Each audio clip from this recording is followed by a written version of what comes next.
Hi and welcome to this Garden Gnome software screencast. This screencast is going to be looking at how to use tags to filter different levels within a multi-storey building when creating a virtual tour. So first and foremost, big shout out to Stuart 360 Imageries for supplying the panoramas for this project. Okay, right, we've got a couple of new settings within Pano2VR. So I'm going to go Pano2VR preferences on the Mac, and it's file settings on the PC, and then it's advanced tab, and then we're going to select show map labels in tour browser and map, and use filter for map and ghost hotspots. Click OK, and then what you'll see straight away is we've got some letters appearing in the tour browser.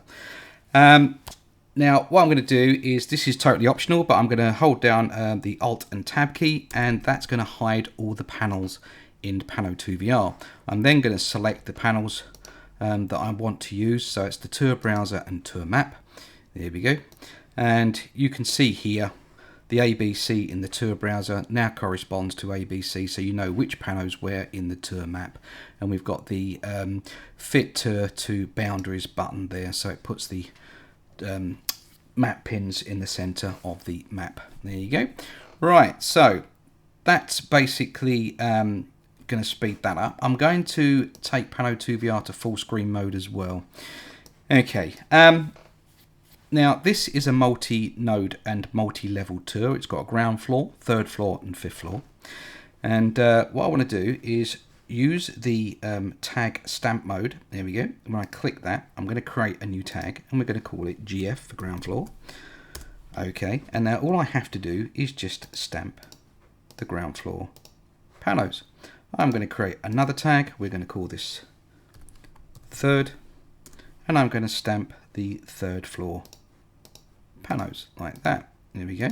And then I'm going to move the tour browser along a little bit and create a third tag, which is going to be my fifth floor. And there we go. And I'm going to tag those. Now, as you can see, as soon as I tag one or stamp it, you get the red cross. If I click it again, that's untagging it, and clicking it again puts the tag back. Once I've tagged everything, I can close the tag stamp mode by pressing the exit stamp tags mode button. There you go. Right, so with that all done, what we can do now is use these filters for filtering out the different levels. So here you can see I've got some map pins that are stacked on top of each other because they're in the same place but on different levels. And also we've got all of these ghost hotspots. Now a ghost hotspot is present when your input images have location data, and these are showing us where they are in relation to where I am at the moment. Now they're ghost hotspots, they're not active, they're just purely showing me where they are. But now I've got tags, I can filter with the tags now. So if I go ground floor, you'll see that I'm now only showing the ghost hotspots for the ground floor panos. I'm only showing ground floor panos in the tour browser and in the tour map. There we go. Right, okay. Now what I can do at this point is I can quickly link all of these together with the first node selected. I can hold down the shift key and click the last node, so it's highlighting all of those, and with those nodes highlighted I can click automatic linking closest node, and that's now all linked together. Now obviously as soon as I do that, we get the properties panel back, so I'm just going to hide the properties panel. And now what I can do is hold down the Alt key and we can test the linking. Now what I can also do is press the Z key to spin around 180 degrees, and we can hold down the Alt and come back again. There you go. So that's those nodes all linked. Now what we could have also done with the A node already linked, or rather already selected, I could have just clicked on B within the tour map. That opens up this little pop-up window. It shows me a little preview of the pano, its name. I've got this go to node button, so that would send me to location B. I could have linked it, but as we're already linked, I can click the unlink button and break the link between us. But having said that, I want it back, so I'm going to click the link button there. There you go. So I've now created the link, and I've got this red cross, and what the red cross will do is remove the map pin from the tour map, which would also remove the GPS data from that node. Don't really want to do that, so I'm going to leave that alone.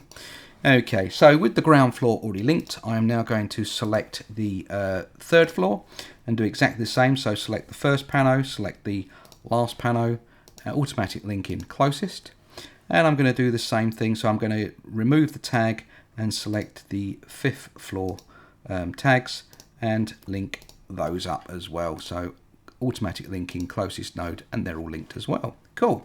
Right, the other thing you can do is if I close the tags now, so we've got all the panos back.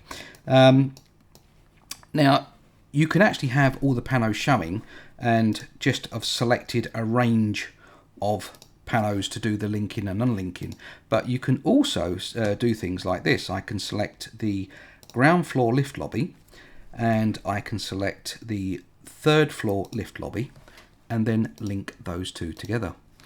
I can now select the third floor lift lobby and the fifth floor lift lobby and link those two together.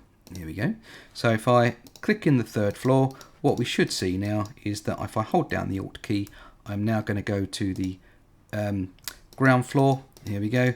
And I can actually go out and follow the tour, but I can also come back in, and I'm now at the ground floor. I can click and go up to the third floor and click again and go up to the fifth floor, and again follow the tour out as well.